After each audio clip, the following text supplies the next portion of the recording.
আসসালামু আলাইকুম। সবাইকে স্বাগত জানাচ্ছি আমার দেশ আজকের বিশ্বে। সঙ্গে আছি তামান্না মিনহাজ। শুরুতেই জানিয়ে দিচ্ছি আজকের খবরগুলোর শিরোনাম। পাকিস্তানের সঙ্গে যুদ্ধে ভারতের ২৫০ সেনা নিহত। যুদ্ধের পর প্রথমবারের মতো জনসমক্ষে খামেনি। আবারও ইয়েমেনের হামলা, বিমানবন্দর বন্ধ করল আতঙ্কিত ইসরায়েল। হামাসের সঙ্গে যুদ্ধবিরতির আলোচনা, কাতারে প্রতিনিধি দল পাঠালেন নেতানিয়াহু। ভারতে আবর্জনার স্তূপে পোড়ানো হলো জাতীয় পতাকা, ভিডিও ভাইরাল। চলুন দর্শক, এবার জেনে নেওয়া যাক বিস্তারিত।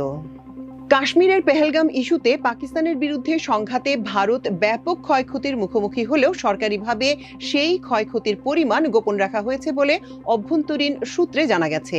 সীমান্তবর্তী লাইন অফ কন্ট্রোল এলওসিতে পাকিস্তানের বিরুদ্ধে চালানো অভিযানে ২৫০'র বেশি ভারতীয় সেনা নিহত হয়েছেন বলে বিভিন্ন সামরিক ও কূটনৈতিক সূত্র নিশ্চিত করেছে। তবুও ভারত সরকার এই তথ্য জনসমক্ষে আনতে চায়নি এবং বরাবরই ক্ষয়ক্ষতির মাত্রা অস্বীকার বা খাটো করে দেখানোর চেষ্টা করেছে। রোববার প্রকাশিত এক প্রতিবেদনে এমনটাই জানিয়েছে পাকিস্তানের সংবাদ মাধ্যম শামা টিভি। নিহত সেনাদের মধ্যে কারা কারা রয়েছেন? প্রতিবেদন অনুযায়ী ভারত সরকার গোপনে ১০০ জনেরও বেশি নিহত সেনাকে মরণোত্তর সম্মাননা দেওয়ার সিদ্ধান্ত নিয়েছে, যাতে জনগণের নজর এড়িয়ে ভেতরে ভেতরে তাদের স্মরণ করা যায়। সূত্রমতে, রাফায়েল ফাইটার জেটের ক্ষতি এবং বিভিন্ন কৌশলগত ঘাঁটি ধ্বংস হওয়া নিয়ে শুরুতে ভারত সরকার ও সেনাবাহিনী মুখ না খুললেও পরে একাধিক উচ্চপদস্থ জেনারেল ও কূটনৈতিক কর্মকর্তা এ তথ্য স্বীকার করতে বাধ্য হন। এদিকে নিহত সেনাদের পরিবারের সদস্যদের উপর সরকার চাপ সৃষ্টি করছে, যাতে তারা সামাজিক মাধ্যমে ছবি বা ব্যক্তিগত তথ্য শেয়ার না করে। পুরো পরিস্থিতি যেন নিয়ন্ত্রণে থাকে, সেই চেষ্টায় তথ্য নিয়ন্ত্রণ ও প্রচারণা কৌশল অবলম্বন করছে মোদী প্রশাসন। শামা টিভি জানিয়েছে, পাঠানকোট ও উদমপুর বিমান ঘাঁটির ক্ষয়ক্ষতির তথ্য আন্তর্জাতিক ও ভারতীয় স্বাধীন মিডিয়া নিশ্চিত করলেও সরকার তা অস্বীকার করে চলেছে। ভারত সরকার এই পরিস্থিতিতে যুদ্ধে পরাজয় ও তথ্য সংকট একসঙ্গে সামাল দিতে হিমশিম খাচ্ছে বলেও মন্তব্য করেছেন এই পর্যবেক্ষক। এই প্রতিবেদনের সঙ্গে পাকিস্তানের অপারেশন বুনিয়ানুম মারসুসের সফলতার দাবি ও ভারতের যুদ্ধবিমান ধ্বংসের তথ্য উঠে এসেছে, যা দুই দেশের মধ্যে যুদ্ধ পরিস্থিতিকে আরও উদ্বেগজনক করে তুলেছে। এদিকে পাকিস্তানি মিডিয়ার এই খবর আন্তর্জাতিক মিডিয়ায় নজর কেড়েছে, বিশেষ করে যুদ্ধক্ষেত্রে তথ্য যুদ্ধ ও সত্য আড়াল করার চেষ্টা নিয়ে ভারত সরকারের ভূমিকা নিয়ে প্রশ্ন উঠেছে। ইরানের সর্বোচ্চ নেতা আয়াতুল্লাহ আলী খামেনি ইসরায়েলের সঙ্গে ১২ দিনের যুদ্ধের পর প্রথমবারের মতো জনসমক্ষে উপস্থিত হয়েছেন। শনিবার তেহরানে আশুরা উপলক্ষে এক ধর্মীয় অনুষ্ঠানে তার এই উপস্থিতি দেখা যায়, যা রাষ্ট্রীয় টেলিভিশনে প্রচারিত ভিডিও ফুটেজে উঠে আসে। ৮৫ বছর বয়সী খামেনিকে ইমাম খোমাইনি মসজিদে প্রবেশ করার সময় উপস্থিত লোকজনকে দাঁড়িয়ে স্লোগান দিতে দেখা যায়। ভিডিওতে তাকে উপস্থিত জনতার প্রতি হাত নাড়াতে এবং সম্মতিসূচক মাথা নাড়তে দেখা যায়। ১৩ই জুন যুদ্ধ শুরুর পর থেকে খামেনি জনসমক্ষে আসেননি। তার সব ভাষণই এ পর্যন্ত রেকর্ড করা ছিল। শনিবারের ভিডিওটি তার সরাসরি প্রথমবার উপস্থিতির প্রমাণ। ২২ জুন যুক্তরাষ্ট্র ইরানের ৩টি গুরুত্বপূর্ণ পারমাণবিক স্থাপনায় হামলা চালায় এবং সে সময় মার্কিন প্রেসিডেন্ট ডোনাল্ড ট্রাম্প সামাজিক মাধ্যমে জানান, আমরা জানি খামেনি কোথায় আছেন, তবে তাকে হত্যা করার কোনো পরিকল্পনা আপাতত নেই। ২৬শে জুন খামেনির পূর্ব রেকর্ডকৃত ভাষণে তিনি ট্রাম্পের আত্মসমর্পণের আহ্বান প্রত্যাখ্যান করেন এবং বলেন, আমরা আমেরিকার মুখে চড় মেরেছি কাতারে অবস্থিত একটি মার্কিন ঘাঁটিতে হামলা চালানোর মাধ্যমে। এর জবাবে ট্রাম্প বলেন, আপনি একজন ধর্মপ্রাণ মানুষ, নিজ দেশের মধ্যে খুবই সম্মানিত, কিন্তু সত্যটা বলুন, আপনি তো একেবারে মার খেয়ে গেছেন। ইসরায়েলের বেন গুরিয়ন আন্তর্জাতিক বিমানবন্দর অনির্দিষ্টকালের জন্য বন্ধ ঘোষণা করা হয়েছে। ইয়েমেনের সশস্ত্র বাহিনীর এক ক্ষেপণাস্ত্র হামলার পর ইসরায়েলি বিমান চলাচল কর্তৃপক্ষ এই সিদ্ধান্ত নেয়। বিমানবন্দরের সব ফ্লাইট বাতিল করা হয়েছে এবং বিমানবন্দরটি পরবর্তী নির্দেশ না দেয়া পর্যন্ত বন্ধ থাকবে বলে জানানো হয়েছে। রোববার ভোরে আরব ভাষী আন্তর্জাতিক সংবাদ মাধ্যমগুলো জানায়, হামলার পর ইসরায়েল অধিকৃত অঞ্চলগুলো কার্যত আন্তর্জাতিক আকাশপথ থেকে বিচ্ছিন্ন হয়ে পড়ে। ডেড সি এলাকায় বিভিন্ন স্থানে বিমান হামলা সাইরেন বাজতে শুরু করে, তবে এখন পর্যন্ত হতাহত বা ক্ষয়ক্ষতির কোনো আনুষ্ঠানিক প্রতিবেদন পাওয়া যায়নি। ইসরায়েলি সামরিক বাহিনী এক সংক্ষিপ্ত বিবৃতিতে জানায়, হামলার সময় তাদের আকাশ প্রতিরক্ষা ব্যবস্থা সক্রিয় ছিল এবং তারা হামলার প্রতিরোধে কাজ করেছে।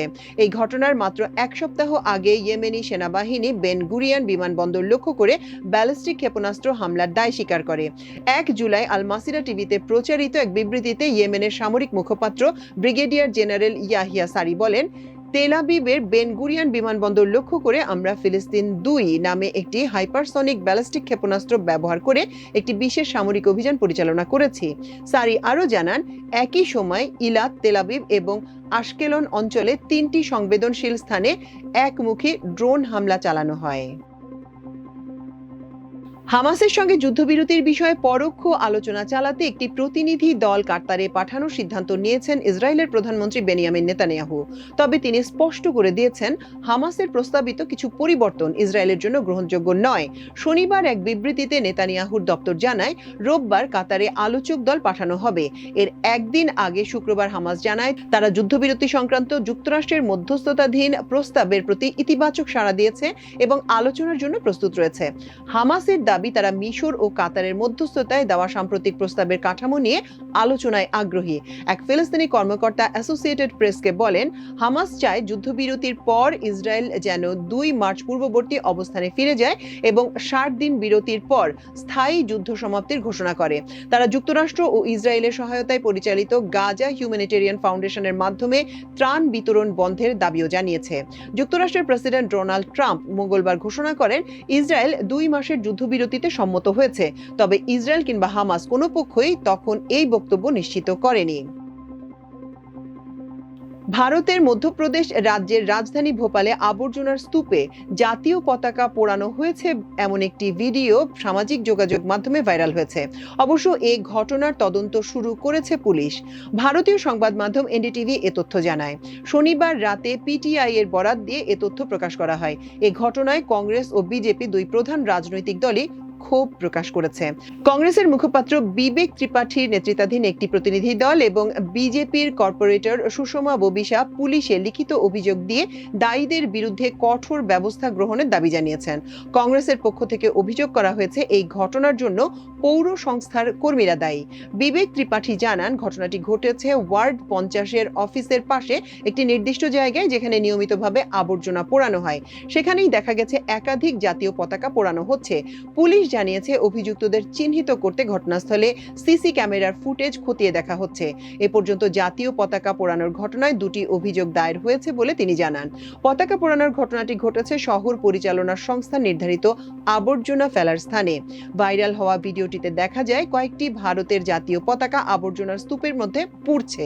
ভিডিওটি ছড়িয়ে পড়ার পরই ব্যাপক প্রতিক্রিয়া সৃষ্টি হয় এবং প্রশাসনের নজরে আসে। দর্শক, আজকের বিশ্বর আয়োজন এ পর্যন্তই। আগামীকাল ইনশাল্লাহ আবার একই সময়ে এই আয়োজন নিয়ে আপনাদের সামনে হাজির হব। সে পর্যন্ত আল্লাহ আপনাদের সবাইকে ভালো রাখুন, সুস্থ রাখুন। এতক্ষণ সঙ্গে থাকার জন্য অশেষ কৃতজ্ঞতা। আল্লাহ হাফেজ।